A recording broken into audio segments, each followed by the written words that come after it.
අද ඇවිත් ඉන්නේ අනුරාධපුරයට. ඇත්ත වශයෙන්ම කිව්වොත් මේක තමයි මගේ ජන්ම භූමිය. අද පොසොන් පෝය නිසා පේනවනේ පිස්සු හැදෙන සෙනගක් අද ඉන්නේ.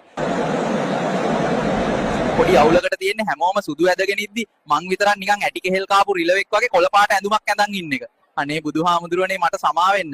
මේ දන්සැල් වල මෙච්චර දිග පෝලිම් දැක්කම මට සාධාරණ සැකයක් ඇති වෙනවා ගයිස්. උඹලා දවස් කීපයක් බඩගින්න ඉඳලා පොසොන් පෝයට බැතිසිතින් සූදානම් වෙනවද කියලා.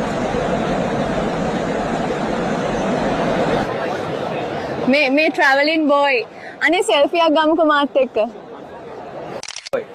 මේ traveling boy ගයිස් බලන්න අඩිය තියෙන හැමතැනම ෆෑන්ස්ලා සූ ගාලා.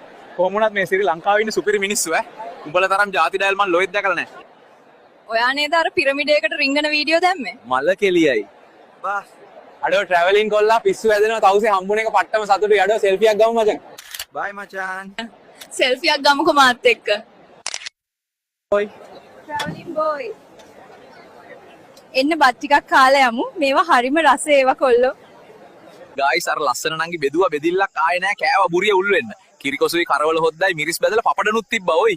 වාව් මේක නම් පුල්මාවලස්. අද එළියට යන හැමෝම පරිස්සමින් ඵලයල්ලා. පොඩි උන් CT100 වල යන්නේ ජෙට් වල යනවා වගේ. කොටින්ම පොඩි ඇටපැටව තොපේ රත ගාය නම් බොහොම වැඩි. ඒ මදිවට අර පෑම් ගාලා නලා පිඹින උන්නා නම් මේ දූපතෙන් පිටුවහල් කරන්න ඕනි. ඉතින් ගයිස් අද මාව අනුරාධපුරේදී දැක්කොත් අනිවා කතා කරලා සෙල්ෆි එකක් ගහලා යන්න. අපි ලස්සන උනාට ලොකුකම නැහැ. එහෙනම් සුබ පොසොන් පොහෝ දිනයක් වේවා.